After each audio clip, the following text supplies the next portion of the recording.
वापस आ जाते हैं, सॉरी बच्चों आपका टाइम ले लिया ज़्यादा। In the following circuit the reading of ammeter will be, आपको एमीटर की रीडिंग बतानी है। जीनर डायोड की वोल्टेज है 4 वोल्ट, तो हो गया बेटा, ये पैरेलल में 4 वोल्ट जीनर डायोड के क्रॉस वोल्टेज, यहाँ भी 4 वोल्ट है यहाँ भी 4 वोल्ट है। बालको वोल्टेज पता है, रेजिस्टेंस पता है, करंट कितना आएगा, वोल्टेज बाय रेजिस्टेंस, करंट आ गया आपका 0.01 एम्पियर, जिसको आप 10 मिली एम्पियर भी बोलते हैं।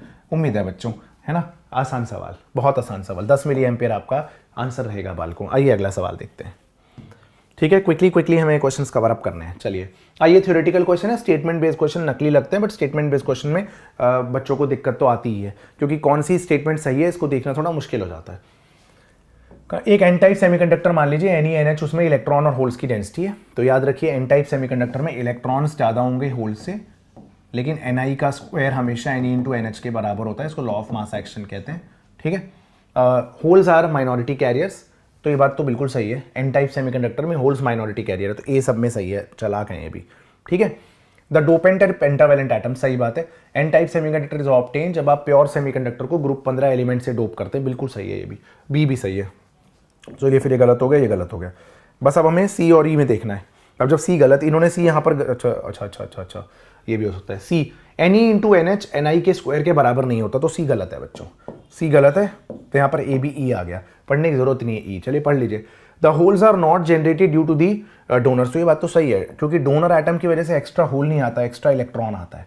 आई होप आप समझ गए, डोनर मतलब ग्रुप 15 एलिमेंट। आइए स्टेटमेंट बेस्ड क्वेश्चन एक और लपेटते हैं बालको। Consider the following statements, the junction area of solar cell is made very narrow compare to the photodiode. तो एरिया, थिकनेस नहीं है, एरिया बोल रहे हैं, है ना, तो ये एरिया बोल रहे हैं। ठीक है बच्चों, तो ये बात मुझे सही नहीं लग रही, मुझे लग रहा है कि सोलर सेल का एरिया तो ऊपर ज़्यादा होता है ना, सबसे पहले एरिया एक्सपोज टू लाइट सबसे ज़्यादा होना चाहिए सोलर सेल का, तभी तो वो सोलर कन्वर्जन एफिशिएंसी ज़्यादा देगा, तो मुझे ये जो है एक्चुअली में गलती लग रही है। Solar cells are not connected by external bias, ये तो सही बात है, सोलर सेल पे अगर बैटरी लगाओगे तो फिर सोलर सेल तो खुद ही बैटरी बन जाता है। भाई सोलर सेल का सर्किट सिंबल डायोड जैसा होता ही नहीं है, पता है, सोलर सेल का सर्किट सिंबल ये होता है कि बिजली गिरने पे वो बैटरी बन जाएगा, कमाल की बात है ना, तो उसमें कोई बायसिंग बैटरी रिक्वायर्ड नहीं होती, ये बात सही है, बी बिल्कुल सही है, बी बिल्कुल सही, बस अब डी और ई चेक करना है ना, बेसिकली डी चेक करना है। Increase of forward current results in continuous increase of forward current results in continuous increase of LED intensity। अच्छा बढ़ता तो है, लेकिन अभी चलिए और देखते हैं, ई देखते हैं। LEDs have to be connected in forward bias, तो बिल्कुल सही है, ई तो बिल्कुल सही है, ई तो बिल्कुल ही सही है ना। तो अब डी देखना है हमें कि सही है या नहीं है। तो एक्चुअली डी कह रहे हैं कि अगर हम फॉरवर्ड करंट बढ़ाते हैं तो एलईडी में कंटिन्यूअस इंक्रीज आएगा लाइट इंटेंसिटी में, तो ऐसा नहीं है बच्चों, एक टाइम के बाद सैचुरेशन तो आता ही आता है, तो एलईडी में बढ़ेगा ब्राइटनेस, लेकिन एक टाइम के बाद सैचुरेशन आ जाएगा। ऐसा नहीं है कि अगर आप वोल्टेज बढ़ाते जाएंगे तो एलईडी और ब्राइट हो जाएगी। आपको पता ही कि सैचुरेशन करंट तो आता ही आता है, इंटेंसिटी का ग्राफ जो है सैचुरेट तो होगा ही होगा। तो मुझे ये डी उतना सही नहीं लग रहा, तो मुझे बी ई सही लग रहा है, बी ऑप्शन करेक्ट आंसर है। देखिए यहाँ पर फंसा दिया ना इंग्लिश में थोड़ा, ठीक है। चलिए आइए अगला सवाल देखते हैं। डायोड का सिंपल सवाल लग रहा है देखने में। Refer to the following circuit diagram given in the figure, which of the following observations correct है। तो रेजिस्टेंस और करंट ही पूछ रहे हैं। आ जाइए लपेट लेते हैं। पहले करंट एमीटर में बताना है। तो डायोड को देखिए फॉरवर्ड है या रिवर्स है, ये पॉजिटिव या नेगेटिव, पी साइड पॉजिटिव से एन साइड नेगेटिव से। डायोड फॉरवर्ड बायस है, forward bias diode zero resistance की तरह बिहेव करेगा unless forward bias resistance given हो, नहीं गिवन है। तो अब यहाँ देखिए 4 ओम पैरेलल में, वैसे तो ये हवा में हो जाता कुछ नहीं, लेकिन चलिए मैं आपके लिए कर दे रहा हूँ, है ना। ये 4 ओम हो गया, 4 और 4 पैरेलल में 2 ओम हो गया, 4 और 4 पैरेलल में 2 ओम हो गया बालकों, ठीक है। ये 2 ओम हो गया, ओके परफेक्ट है। तो अगर यहाँ पर 6 वोल्ट की बैटरी है, तो अगर हम देखेंगे सीधा करंट निकालेंगे तो यहाँ से 1 एम्पियर करंट आएगा, बैटरी से आएगा voltage by resistance 1 ampere current. तो इसके अक्रॉस वोल्टेज ड्रॉप आएगा 4 वोल्ट, इसके अक्रॉस वोल्टेज आएगा 2 वोल्ट, है ना। तो यानी इसके अक्रॉस 4 वोल्ट आ चुका है, करंट इधर में 1 एम्पियर है, ये 2 वोल्ट है और ये भी 2 वोल्ट है। अब आपको क्या चाहिए देख लीजिए। Net resistance of the circuit 6 ओम है, टोटल रेजिस्टेंस उन्होंने 8 ओम बोला, तो ई तो गलत है, जहाँ जहाँ ई है ना, अच्छा ई तो ये एक ही जगह है, ई हटा दीजिए, ठीक है। Total resistance of the circuit 6 ओम, तो बिल्कुल सही, ए बिल्कुल सही है, ए तीनों में है। अच्छा बी देखिए, current in ammeter 1 milliampere, बिल्कुल सही है, बी भी ठीक है, तो ये भी गलत हो गया, ठीक है। अब सी और डी में देखिए, the potential across A B 4 volt है, नहीं, ए बी के अक्रॉस पोटेंशियल जो है वो 2 वोल्ट है। Potential cross C D 4 volt है, ये सही है। तो A B D A B D A B D A B D सही है। ठीक है बच्चों, बिल्कुल सही है। आइए, आसान सवाल है बालकों, आप देख ही रहे हैं, सेमीकंडक्टर भी फ्री के नंबर ही है एक्चुअली। ठीक है, which of the following circuits represent a forward bias diode. क्या करना होता है इसमें, P side should be at higher potential as compare to N side. देखिए मेरी बात सुनिए, जरूरी नहीं है कि पी साइड बैटरी के पॉजिटिव टर्मिनल से और एन साइड बैटरी के नेगेटिव टर्मिनल से कनेक्टेड हो तभी डायोड फॉरवर्ड बायस होता है। तो Vp माइनस वी एन अगर पॉजिटिव है तो आप बोलते हैं डायोड फॉरवर्ड बायस है, और अगर Vp minus V N negative है तो आप बोल देते हैं डायोड रिवर्स बायस्ड है। Vp माइनस वी एन देखना होता है आपको, अगर Vp minus V N positive है तो डायोड फॉरवर्ड बायस है, Vp minus V N negative है तो डायोड रिवर्स बायस्ड है। सही है, बिल्कुल सही बात है। तो यहाँ देखिए आप Vp माइनस वी एन, तो यहाँ पर -10 ये नेगेटिव रिवर्स बायस आ रहा है। यहाँ देखिए Vp माइनस वी एन ये पॉजिटिव 5 वोल्ट आ रहा है तो ये फॉरवर्ड बायस आ रहा है। Vp minus V N positive 2 volt आ रहा है, फॉरवर्ड बायस आ रहा है। Vp minus V N positive 5 volt आ रहा है, फॉरवर्ड बायस आ रहा है। Vp minus V N negative आ रहा है, रिवर्स बायस आ रहा है। ठीक है, ये 0 -2 हो जाएगा ना, तो BCD आंसर रहेगा। फॉरवर्ड बायस पूछा था, फॉरवर्ड बायस BCD ऐसा भी कुछ हो गया है। B है ना, P हायर पोटेंशियल पे, N लोअर पोटेंशियल पे, P हायर पोटेंशियल पे, N लोअर पोटेंशियल पे, P हायर पोटेंशियल पे, अच्छा उल्टा लगा हुआ है डायोड बच्चों, सॉरी। ये देखिए N साइड है, ये P साइड, देखिए सिली मिस्टेक्स होती हैं, है ना। तो P लोअर पे, N हायर पे, ये रिवर्स बायस हो गया। यहाँ देखिए P हायर पे, N लोअर पे, तो ये फॉरवर्ड बायस हो गया। देखिए डायोड उल्टा लगा हुआ था, देखा आपने, है ना। तो अब आ गया आपका B, C और E, BCE, D option correct answer रहेगा बच्चों, देख रहे हैं आप। ठीक है, एनीवेज चलिए, which of the circuit shows correct biasing used for the measurement of dynamic resistance of PN junction diode। आपको PN junction डायोड का डायनेमिक रेजिस्टेंस चेक करना है, तो इसके लिए कौन सा सर्किट सही रहेगा। तो डायनेमिक रेजिस्टेंस आप जानते हैं कि फॉरवर्ड बायस में IV कैरेक्टरिस्टिक्स नॉन लीनियर बनता है और उसमें डायनेमिक डायोड का डायनेमिक रेजिस्टेंस होता है। तो बेसिकली डायनेमिक रेजिस्टेंस में ये बोलना चाह रहे हैं कि किस सर्किट में डायोड फॉरवर्ड बायस्ड है। ठीक है, तो ये N है, ये P है, ये तो ये इसमें तो डायोड रिवर्स बायस्ड है, तो रिवर्स बायस्ड डायोड तो हमें यूज़ नहीं करना होता ना। इसमें क्या है, ये नेगेटिव है पॉजिटिव, तो PN ये भी डायोड रिवर्स बायस्ड ही दिखा रहा है, ये पॉजिटिव या नेगेटिव, तो इसमें डायोड आपका फॉरवर्ड बायस्ड है, P साइड हायर पोटेंशियल पे, N साइड लोअर पोटेंशियल पे। तो जिसमें डायोड फॉरवर्ड बायस्ड है उसमें ही आप डायनेमिक रेजिस्टेंस वाला ग्राफ बना के चेक करेंगे इसका डायनेमिक रेजिस्टेंस। ठीक है, रिवर्स बायस में तो वैसे भी बहुत हाई रेजिस्टेंस होता है। आइए बालकों, अगला सवाल देखते हैं हम क्या बोलना चाह रहे हैं। A Zener diode of breakdown voltage 10 volt है, is use as a voltage regulator as shown in figure. तो ज़ीनर डायोड 10 वोल्ट खा रहा है, ठीक है, और ये 500 ओम जो है ना, इसको यहाँ से उठा करके यहाँ लगा दीजिए, वो एक ही बात होती है, सर्किट तो एक ही है। तो ये 500 ओम के अक्रॉस भी आपका 10 वोल्ट ही आ रहा है पैरेलल में, है ना। और अगर 20 वोल्ट यहाँ लगाया था आपने, 10 वोल्ट ज़ीनर डायोड खा रहा है, तो बचा हुआ 10 वोल्ट ये खा रहा है। अब क्वेश्चन पे आ जाइए, क्या बोल रहे हैं। The current through Zener diode is, Zener diode में कितना करंट है, हाँ तो निकल आएगा। ज़ीनर डायोड का रेजिस्टेंस नहीं है तो यहाँ तो निकल नहीं सकता। यहाँ कितना करंट है, 10/200, तो कितना आ गया, 1/20 एम्पियर, 1/20 एम्पियर है। ठीक है, ये 1/20 एम्पियर है I1। ठीक है, तो I2 कितना आएगा यहाँ से, 10/500, 10/500, तो ये आएगा 1/50 एम्पियर। ठीक है, तो अब ये I3 मान लीजिए आप, तो आप KCL लगाएंगे अगर, तो incoming current is equal to I3 plus I2, है ना। तो 1/20 ampere is equal to I3 कितना है, I3 तो निकालना है, I2 कितना है, 1/50 एम्पियर। 1000 से मल्टीप्लाई करो, मिली एम्पियर हो जाएगा। 1000/20 milliampere is equal to I3 प्लस 1000/50 मिली एम्पियर। सही है बच्चों, तो ये हो जाएगा 1 2, ये 50 मिली एम्पियर हो जाएगा is equal to I3 plus 1 2, ये 20 मिली एम्पियर। ठीक है, तो यहाँ से I3 आ जाएगा आपका 30 मिली एम्पियर, I3 आपका 30 मिली एम्पियर आ रहा है बच्चों। ठीक है, आपका बी ऑप्शन करेक्ट आंसर रहेगा बच्चों। आई होप आप समझ गए।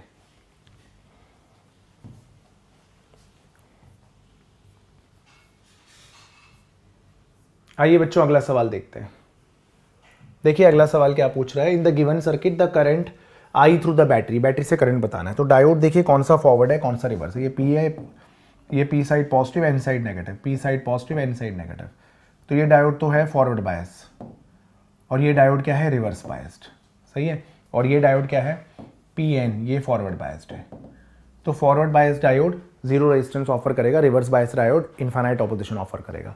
सही है। अब देखिए क्या होगा। अब क्या है यहाँ पर, ये 10 हो गया। सही है। ये आपने देखा ये डायोड फॉरवर्ड बायस्ड है। सही है।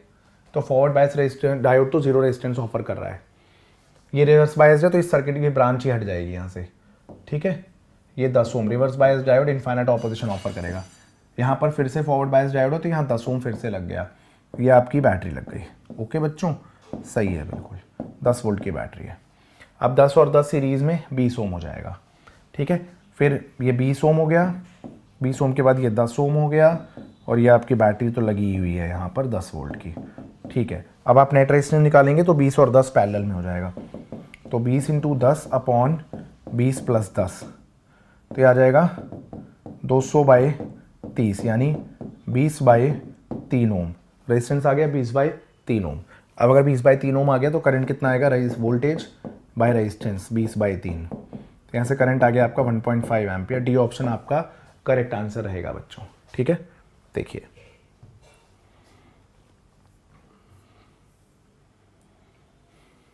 आइए बच्चों अगला सवाल देखते हैं। ये भी आपका थ्योरेटिकल क्वेश्चन आ गया। Given below are two statement, one is labelled as assertion and other is labelled as reason. Assertion क्या है, diffusion current in a PN junction is greater than the drift current in magnitude if junction is forward bias. सही बात है, forward बायस में diffusion current ज़्यादा होता है drift current से, इसमें कोई दो राय है ही नहीं। फॉरवर्ड बायस डायोड में डिफ्यूजन करंट ज़्यादा होता है ड्रिफ्ट करंट से। करंट डिफ्यूजन करंट जो है वो मेजॉरिटी कैरियर्स की वजह से होता है। ठीक है। Diffusion current in a PN junction is from the N side to P side, ये गलत है बच्चों। ठीक है। डिफ्यूजन करंट एन साइड से पी साइड नहीं होता, पी साइड से एन साइड होता है, पी साइड से एन साइड होता है। ठीक है। तो आपका असर्शन ट्रू है। Assertion reason is not correct, नहीं असर्शन ट्रू है, reason not correct. Assertion is correct, reason not correct है। ठीक है बच्चों, राइट। तो देखिए होता क्या है इसमें, मैं आपको लॉजिक अगर आपको नहीं पता है तो मैं एक बार क्विकली आपको थोड़ा सा एक्सप्लेन कर देता हूँ। जैसे ये आपका पीएन जंक्शन डायोड है। ठीक है। ये आपकी डिप्लीशन लेयर है, यहाँ आपका पोटेंशियल बैरियर, हाइपोथेटिकल बैटरी लगा दिया हमने, पोटेंशियल बैरियर।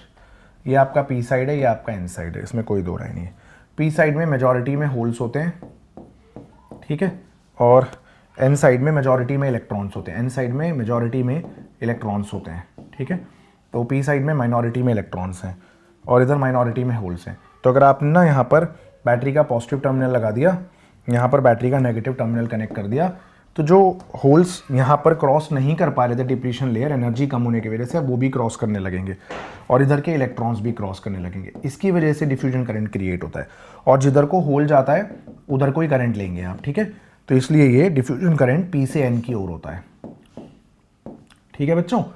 तो इधर ये पी से एन की ओर होता है डिफ्यूजन करंट, ड्रिफ्ट करंट उल्टा होता है एन से पी की ओर। ठीक है। और अनबायस्ड डायोड में ड्रिफ्ट और डिफ्यूजन बराबर होते हैं। फॉरवर्ड बायस में डिफ्यूजन ज़्यादा होता है और रिवर्स बायस में ड्रिफ्ट ज़्यादा होता है। आप समझ गए। ठीक है।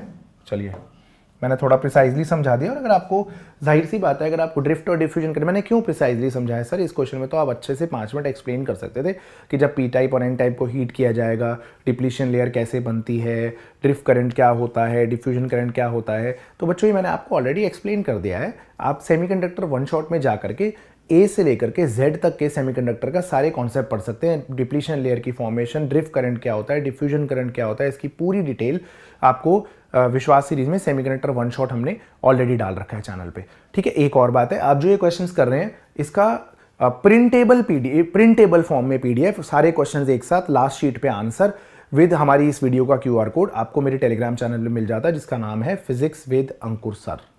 ठीक है। चलिए आ जाइए बच्चों, देखते हैं अगला सवाल क्या है। मैच कर रहा है आपको लिस्ट को। इंट्रिंसिक सेमीकंडक्टर में क्या होता है, तो प्योर सेमीकंडक्टर अगर इंट्रिंसिक सेमीकंडक्टर है ना, तो इसमें जो प्योर सेमीकंडक्टर है तो इसमें वैलेंस बैंड और कंडक्शन बैंड के बीच में बिल्कुल लाई करेगा। फर्मी लेवल वो है कि highest level occupied by the electrons, या किसी इलेक्ट्रॉन के पाए जाने की प्रोबेबिलिटी जहां 50% होती है, बेसिकली ये होता है। एन टाइप सेमीकंडक्टर में आपने डोपिंग करी है तो आप वो बना लेते हैं डोनर एनर्जी लेवल जो कंडक्शन बैंड के पास होता है, तो फर्मी लेवल कंडक्शन बैंड के पास पहुंच जाता है। पी टाइप सेमीकंडक्टर में आप एक्सेप्टर एनर्जी लेवल बनाते हैं जो जस्ट वैलेंस बैंड से ऊपर होता है, तो फर्मी लेवल वैलेंस बैंड के पास होता है। मेटल्स के अंदर तो कंडक्शन बैंड के अंदर ही लाया करेगा। तो डी मैचिंग विथ 4, अच्छा सब में, अरे भाई साहब। A matching with 2, A matching with 2, A matching with 2, B देख लीजिए बस अब, B matching with 3, A matching with 2, B matching with 3, C matching with 1, D matching with 4। D part बिल्कुल सही रहेगा आपका, है ना। चलिए देखिए, आ जाइए इसका लॉजिक समझते हैं। If the potential barrier across the PN junction diode, एक पीएन जंक्शन डायोड में पोटेंशियल बैरियर दे रखा है, ये आपका पीएन जंक्शन डायोड है, ठीक है, पीएन जंक्शन डायोड, ये पी टाइप सेमीकंडक्टर है, ये एन टाइप सेमीकंडक्टर है, और ये आपका पीएन जंक्शन डायोड है, ठीक है। यहाँ पर एक्सेस में होल्स हैं, ठीक है, यहाँ पर होल्स ज़्यादा है, और मान लीजिए यहाँ पर इलेक्ट्रॉन्स ज़्यादा है, यहाँ पर क्या है, इलेक्ट्रॉन्स ज़्यादा है, ठीक है। तो अब आप देखिए यहाँ पर पोटेंशियल बैरियर क्या होगा, नेगेटिव से पॉजिटिव आपका यहाँ पर पोटेंशियल बैरियर है जिसकी वैल्यू 0.6 वोल्ट है क्वेश्चन में, और विड्थ दे रखी है शायद डिप्लीशन लेयर की, यही दे रखा है ना, हाँ विड्थ दे रखा है। तो इलेक्ट्रिक फील्ड तो dV/dr होता है, तो potential barrier divided by width of depletion region कर दीजिए। पोटेंशियल बैरियर आपका 0.6 है और विड्थ ऑफ डिप्लीशन रीजन क्या है आपकी, वो है आपकी 6 × 10⁻⁻6 मीटर, तो ऊपर आ जाएगा आपका 10⁵ है ना, सही बात है, 10⁵ न्यूटन पर कूलम, तो ये 1 × 10⁵ न्यूटन पर कूलम आपका आंसर रहेगा, ठीक है बच्चों। आ जाइए वैसा ही क्वेश्चन एक और देख लेते हैं। अब पोटेंशियल बैरियर 0.4 वोल्ट एग्जिस्ट कर रहा है पीएन जंक्शन डायोड में, electron enter the junction from N side with the speed of this, तो स्पीड जिससे पी साइड पे पहुंचेगा, ठीक है। इसको भूल जाते हैं क्या लिखा है, ये समझ नहीं आ रहा क्या लिखा है, इसको छोड़ देते हैं, बस कितनी स्पीड से वो पी साइड पे पहुंचेगा, तो मुद्दा ये है।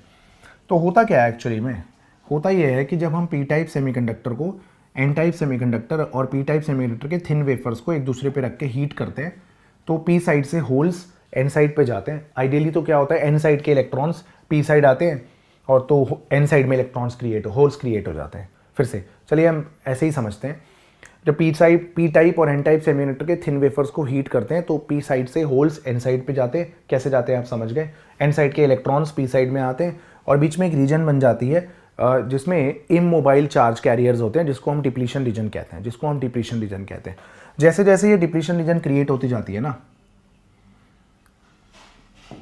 जैसे जैसे ये डिप्लीशन रीजन क्रिएट हो जाती है वैसे वैसे यहाँ पर एक पोटेंशियल बैरियर डेवलप हो जाता है जो फर्दर डिफ्यूजन को चेक करता है, फर्दर डिफ्यूजन को रोकता है। तो फिर अब एन साइड के इलेक्ट्रॉन को अगर इधर क्रॉस करके जाना ही है, मर्जी है उसकी जाने की, या पी साइड के होल को फिर से डिप्लीशन लेयर को क्रॉस करना है, तो उन्हें इस एनर्जी को ओवरकम करना पड़ेगा। ये एनर्जी कितनी है, potential barrier E × potential barrier, ठीक है। तो आपको work done change in kinetic energy निकालनी है बेसिकली। यहाँ पर इलेक्ट्रॉन की कुछ स्पीड है v1, पोटेंशियल बैरियर क्रॉस करके आता है, यहाँ उसकी स्पीड हो जाएगी v2, ठीक है। तो work done change in kinetic energy, तो 12m v2² minus 12m v1², ये चेंज इन काइनेटिक एनर्जी हो गया। अब वर्क डन कितना होगा आपका, देख लीजिए आप, वर्क डन होगा minus E charge on electron into potential barrier, ठीक है बच्चों। तो यहाँ से अगर आप वैल्यूज डालना चाहें तो 12m v2² क्या हो जाएगा, 12m v1² माइनस जो पोटेंशियल बैरियर के अगेंस्ट वर्क डन करना पड़ा। बस अब ये न्यूमेरिकल वैल्यूज आप पुट कर लीजिएगा, मास on electron, charge on electron कर लीजिए। चलिए मैं कर देता हूँ, तो अब देख लीजिए यहाँ पर क्या आएगा आपका, इलेक्ट्रॉन वोल्ट में तो नहीं पूछा ना, ठीक है। तो 12m m/2 कॉमन ले लीजिए यहाँ पर, m/2 मतलब 9 × 10⁻31, ऊपर वाली क्वेश्चन को यूज कर लेते हैं, ठीक है। m/9 9.9 × 10⁻31/2 v2² माइनस v1 कितना था 6 × 10⁵, तो ये v1 का square is equal to minus 1.6 10⁻⁻19 into कितना वोल्टेज था भाई 0.4 वोल्ट, ठीक है बच्चों। यहाँ से v2 निकाल लीजिएगा, v2 निकालना आपके हिस्से का काम रहेगा, कोई बहुत ज़्यादा अजीब सी कैलकुलेशन भी नहीं लग रही मुझे, ठीक है। तो यहाँ से v2 निकल आएगा, वो आंसर रहेगा बच्चों। तो आपको हमेशा ये बोला जाए कि पी साइड का एक होल उधर भाग रहा है या एन साइड का एक इलेक्ट्रॉन इधर आ रहा है, तो बताइए इधर पहुँच के उसकी काइनेटिक एनर्जी कितनी होगी। तो basically work done is equal to change in kinetic energy, आप जानते हैं बात। आइए बालकों, आइए बहुत शानदार क्वेश्चन आ गया बच्चों, बहुत ही ज़्यादा प्यारा और शानदार सवाल है आपका ये, ठीक है। तो एक बार देख लेते हैं सवाल क्या है। In the given circuit input voltage आपको दे रखा है, cut in voltage PN junction diode की 0.6 वोल्ट है, 0.6 वोल्ट पे वो कट इन का मतलब ये नी वोल्टेज है, इसके बाद जो है पोटेंशियल बैरियर ऑलमोस्ट खत्म हो जाएगा और करंट में एब्रप्ट राइज आएगा और डायोड बहुत ज़्यादा कंडक्ट करने लगेगा, है ना। विच of the following output voltage आपको मिलेगी, तो सुनिए। सबसे पहले मान लेते हैं पॉजिटिव हाफ साइकिल में ये पोलैरिटी है, तो ये P हो गया, ये N हो गया, ये P हो गया, ये N हो गया। तो ये वाला डायोड आपका फॉरवर्ड बायस है, ये वाला डायोड आपका जो है वो है फॉरवर्ड बायस्ड। सही है बच्चों, है ना। तो अभी हम क्या करते हैं कि हम मान लेते हैं कि फॉरवर्ड बायस डायोड की वजह से हम आउटपुट ऑब्टेन कर रहे हैं, ठीक है। और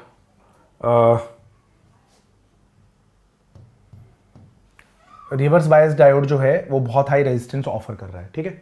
ठीक है, अब सुनिए। अब यहां क्या हो रहा है, अब यहां क्या हो रहा है कि जैसे जैसे इनपुट बढ़ता है, जैसे जैसे इनपुट बढ़ता है, ठीक है, जब तक इनपुट 0.6 वोल्ट नहीं होता, जब तक के इनपुट 0.6 वोल्ट नहीं होता, ठीक है, तो आपको पता है कि यहां पर सारी वोल्टेज आपको मिलेगी। और क्यों मिलेगी, देखिए ये तो अनबायस्ड रह गया, अभी ये तो कंडक्ट ही नहीं कर रहा। जब तक 0.6 वोल्ट नहीं होगी तब तक डायोड में बहुत ही लो करंट होता है। तो इस रिवर्स बायस डायोड का बहुत हाई रेजिस्टेंस है, बहुत हाई रेजिस्टेंस की वजह से सारा वोल्टेज का जो ड्रॉप है इस रिवर्स बायस रेजिस्टेंस पे आ जाता है। रिवर्स बायस डायोड पे सारा वोल्टेज ड्रॉप आ जाएगा, इस पे सारा का सारा वोल्टेज ड्रॉप इस पे आ जाएगा, ठीक है। और जैसे जैसे इनपुट बढ़ेगा, जैसे जैसे इनपुट बढ़ेगा 0.6 वोल्ट, वैसे वैसे आउटपुट भी बढ़ेगा, वैसे वैसे आउटपुट भी बढ़ेगा, है ना, वैसा ही वेव फॉर्म बनेगा, ठीक है। उसके बाद क्या हुआ, जैसे ही इनपुट 0.6 वोल्ट से ज्यादा हो गया, तो ये तो डायोड चलो रिवर्स बायस्ड ही था, लेकिन ये वाला डायोड फिर PN, क्योंकि इसकी कट इन वोल्टेज 0.6 वोल्ट का मतलब है कि ये 0.6 वोल्ट के बाद एक्चुअली में फॉरवर्ड बायस होगा। एक्चुअली में ये कंडक्ट करना, ऑलमोस्ट जीरो रेजिस्टेंस ऑफर करना, ये 0.6 वोल्ट के बाद शुरू होगा। 0.6 वोल्ट के बाद ही इसका डिप्लीशन लेयर, इसका पोटेंशियल बैरियर ऑलमोस्ट खत्म हो जाएगा, है ना। तो क्या होगा कि ये डायोड फिर एकदम से फॉरवर्ड बायस हो जाएगा। फॉरवर्ड बायस होते ही ना ये जीरो रेजिस्टेंस ऑफर करने लगेगा, तो यहाँ पर शॉर्ट हो जाएगा। ये जो रिवर्स बायस वाला डायोड था ये शॉर्ट हो जाएगा, सारा करंट फिर इसी से चला जाएगा और ये जीरो रेजिस्टेंस हो जाएगा। यहाँ पर आपको ये रिवर्स बायस के अक्रॉस वोल्टेज ड्रॉप नहीं मिलेगा फिर, ठीक है, क्योंकि यहाँ पर ये शॉर्ट हो जाएगा। बेसिकली ये शॉर्ट हो जाएगा। शॉर्ट हो गया, जब ये शॉर्ट हो गया, जीरो रेजिस्टेंस के तार जैसा बन गया, तो सारा का सारा वोल्टेज ड्रॉप फिर इसके अक्रॉस ही आ जाएगा बच्चों, है ना, आगे जाएगा ही नहीं करंट। यहाँ पर ये शॉर्ट हो गया, ये वाला शॉर्ट हो गया, ठीक है, ये कनेक्टिंग वायर बन गया, तो सारा वोल्टेज ड्रॉप इसके अक्रॉस आ गया, तो फिर आपको आउटपुट नहीं मिलेगा। तो 0.6 वोल्ट तक मिला और उसके बाद से फिर आउटपुट नहीं मिला, ठीक है। तो आपका वेव फॉर्म इस प्रकार से होगा, फिर आपको आउटपुट नहीं मिला। फिर बाद में जब 0.6 वोल्ट से कम हो गया तो फिर से आपको आउटपुट मिलेगा, ठीक है। नेगेटिव हाफ साइकिल में क्या होगा, नेगेटिव हाफ साइकिल में सेम फंडा होगा, बस पोलैरिटीज ऑपोजिट हो जाएगी। ये नेगेटिव पॉजिटिव, तो ये रिवर्स हो जाएगा आपकी बार, ये फॉरवर्ड हो जाएगा। तो जब तक 0.6 वोल्ट नेगेटिव साइकिल में भी नहीं जाएगा तब तक तो आपको आउटपुट मिलता रहेगा, इसके अक्रॉस ही आएगा सारा वोल्टेज। जब 0.6 वोल्ट से ज़्यादा वोल्टेज हो जाएगी तो ये डायोड एक्चुअली में कंडक्ट करने लग जाएगा और बिल्कुल कनेक्टिंग वायर बन जाएगा, तब ये शॉर्ट हो जाएगा। जब ये शॉर्ट हो जाएगा तो इसके अक्रॉस वोल्टेज ड्रॉप नहीं आएगा, जब कनेक्टिंग वायर के अक्रॉस वोल्टेज ड्रॉप आप जीरो ही लेते हैं। तो यहाँ पर पॉजिटिव हाफ साइकिल में ऐसा कर्व आपको जो नॉर्मल मिल रहा था वो मिलेगा, 0.6 वोल्ट पे क्लिप हो जाएगा, फिर ये ऐसा मिलेगा। फिर नेगेटिव हाफ साइकिल में नॉर्मली 0.6 वोल्ट तक मिलेगा, फिर क्लिप हो जाएगा, फिर आपको मिलेगा, ठीक है। तो ये वाला शेप सेम है, साइन कर्व वाली, फिर क्लिप हो गई, इसको क्लिपर सर्किट भी कहते हैं। फिर क्लिप हो गई, फिर कम हुआ, फिर इधर से बढ़ गया, फिर ये 0.6 वोल्ट पे क्लिप हुआ और क्यों ऐसे हो गया। आपको समझ आ रहा है मैं क्या बोल रहा हूँ। जब तक 0.6 वोल्ट की वोल्टेज अटेन नहीं होगी तब तक जो डायोड फॉरवर्ड, जो रिवर्स है वो तो रिवर्स ही है, चलिए, लेकिन जब तक 0.6 वोल्ट की वोल्टेज नहीं होगी तब तक जो डायोड फॉरवर्ड बायस्ड है वो एक्चुअली में कंडक्ट नहीं करेगा, वो एक्चुअली में फॉरवर्ड बायस नहीं माना जाएगा। उम्मीद है आप समझ गए। जब तक आप उसके पोटेंशियल बैरियर को ओवरकम नहीं करेंगे तब तक वो डायोड फॉरवर्ड बायस नहीं होगा, और जब उसका पोटेंशियल बैरियर ओवरकम होकर वो फॉरवर्ड बायस हो जाएगा तब वो एक सिंपल तार बन जाएगा, कनेक्टिंग वायर बन जाएगा। कनेक्टिंग वायर बन जाएगा तो उसके अक्रॉस वोल्टेज ड्रॉप शून्य हो जाएगा, शून्य है बालकों, ठीक है। तो आप समझ गए, आंसर है आपका डी ऑप्शन, ठीक है बच्चों। बहुत प्यारा क्वेश्चन है, थियोरेटिकल सही क्वेश्चन है, आ सकता है अगला जेई में भी, जेई के लिए भी इंपॉर्टेंट है, नीट के लिए भी इंपॉर्टेंट है, ठीक है बालकों। आइए अगला सवाल देखते हैं कितने रह गए डायोड के, 2 3 4 रह गए। फिर आ जाएगा लॉजिक गेट्स, है ना। बढ़िया सवाल चल रहे हैं बालकों, बने रहिए। चलिए देखिए, है ना। The IV characteristics of a PN junction diode in forward bias is shown in the figure. The ratio of dynamic resistance corresponding to forward bias voltage of 2 volt and 4 voltage. तो 2 वोल्ट पे dynamic resistance कितना है, इसको R1 बोल देते हैं। कितना है वोल्टेज डिफरेंस, कितना है 2.1 -2। फॉर्मूला क्या होता है रेजिस्टेंस का dynamic resistance delta we by delta आई, है ना। हाँ, तो वोल्टेज डिफरेंस कितना है 2.1 माइनस 2, ठीक है, अपॉन करंट का डिफरेंस कितना है 10 मिली एम्पियर, ठीक है, 10 milliampere minus 5 milliampere. मैं ना एम्पियर में भी नहीं चेंज करना क्योंकि रेशियो भी डिवाइड ही करना है, 0.1 अपॉन 5 मिली एम्पियर, ठीक है। R2 रेजिस्टेंस क्या होगा आपका, R2 है 4 वोल्ट पे, तो यहाँ पर वोल्टेज डिफरेंस ले लीजिए 4.2 माइनस 4 यानी 0.2 अपॉन करंट का डिफरेंस 250 माइनस 200 यानी 50 मिली एम्पियर। सही है बच्चों।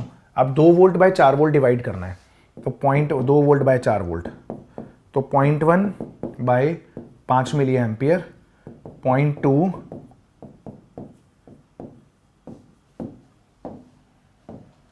ठीक है, ये 10 आ जाएगा, ये रेशियो 5 आ गया बच्चों, 5:1। बी ऑप्शन आपका करेक्ट आंसर रहेगा। बहुत आसान सवाल, बहुत नाइसली फ्रेम्ड भी है, कोई कंफ्यूजन नहीं है सवाल में, ठीक है। आ जाइए एक और सवाल आपका डायोड का, इसमें वेव फॉर्म्स थोड़े गलत से बने हुए हैं, मैं एग्जैक्ट आंसर क्या है वो बता दूंगा क्योंकि कंफ्यूजिंग था तो मेरे को लग रहा है टाइपिस्ट ने सेम से बना दिए। Choose the correct wave form that can represent the voltage across capital R, ठीक है।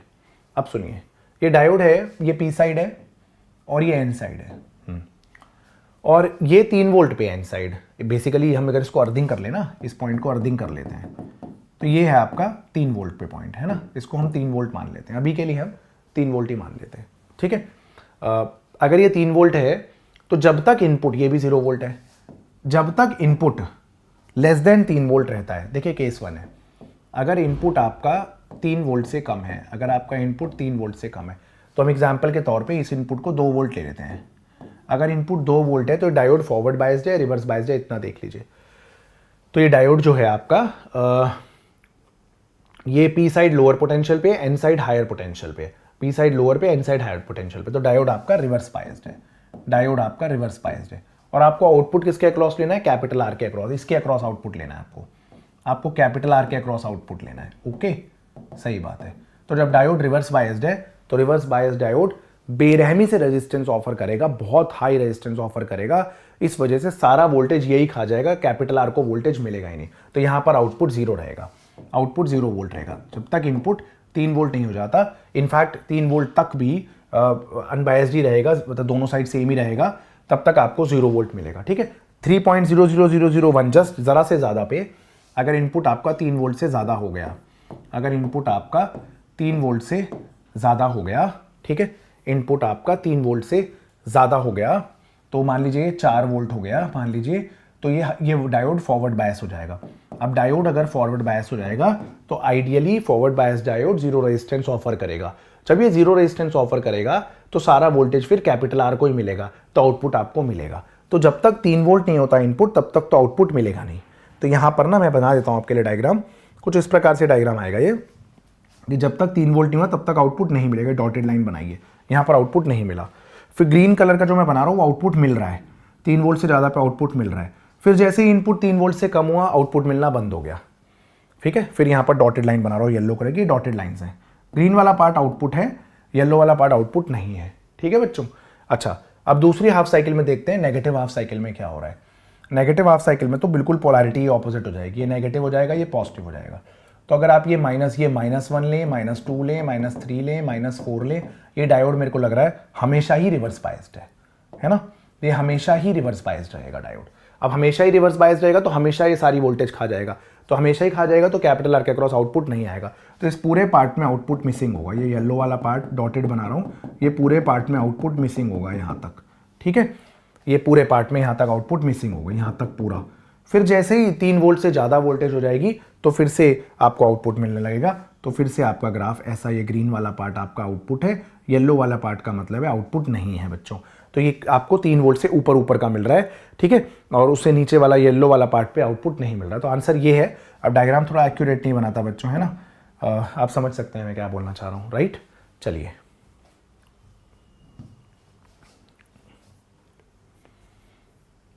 आइए बालकों अगला सवाल देखते हैं। LED is constructed you from gallium arsenic और फॉस्फाइड, गैलियम आर्सेनिक फॉस्फाइड बोलते हैं, ऐसे कंपाउंड सेमीकंडक्टर है, ठीक है। द एनर्जी गैप एलईडी का 1.9 इलेक्ट्रॉन वोल्ट है, तो एलईडी का एनर्जी गैप 1.9 इलेक्ट्रॉन वोल्ट है। तो आप कह रहे हैं calculate the wavelength of light emitted and its colour, तो इसमें क्या है शॉर्टकट 1240 अपॉन लैम्डा इन नैनोमीटर, 1.9 इलेक्ट्रॉन वोल्ट। यहाँ से लैम्डा क्या आएगा 1240 अपॉन 1.9 सीधा नैनोमीटर में, तो 600 कुछ आ जाएगा, है ना। हाँ 654, ठीक है। और कलर रेड होता है ना, 4000 से 7000 एंगस्ट्रॉम होता है ना विजिबल लाइट, है ना। तो ये रेड कलर ही आता है, बिल्कुल 7000 के आसपास है तो रेड कलर होता है। येलो होता है 5893, है ना। ये वायलेट कलर होता है, ठीक है। तो रेड कलर ही होना चाहिए, बी ऑप्शन करेक्ट आंसर रहेगा। आई होप आप समझ गए, ठीक है। सॉल्व करने की जरूरत ही नहीं पड़ी बाल को। आइए अगला सवाल देखते हैं, उसके बाद हमारा लॉजिक गेट स्टार्ट हो जाएगा। तो लॉजिक गेट्स में भी एक से एक चुनिंदा सवाल लिए, और अगर आपको लॉजिक गेट्स के अंदर कुछ प्रॉपर्टीज होती है, distributive property, dot over plus, plus over dot, और डी मॉर्गन्स लॉ, कुछ बढ़िया लॉजिक एक्सप्रेशन के क्वेश्चन, बल्ब कब जलेगा कब नहीं जलेगा, उसकी थ्योरी मैंने ऑलरेडी सेमीकंडक्टर वन शॉट में कवर कर दिए। दोबारा से बता रहा हूँ, इसका PDF Telegram channel physics with Ankur sir पे अवेलेबल है। चैनल का नाम फिजिक्स विद अंकुर सर है। इसका प्रिंटेबल पीडीएफ होता है, नीचे सारे आंसर कर लीजिएगा खुद ही। आइए एक बार खुद ट्राई कर लीजिएगा।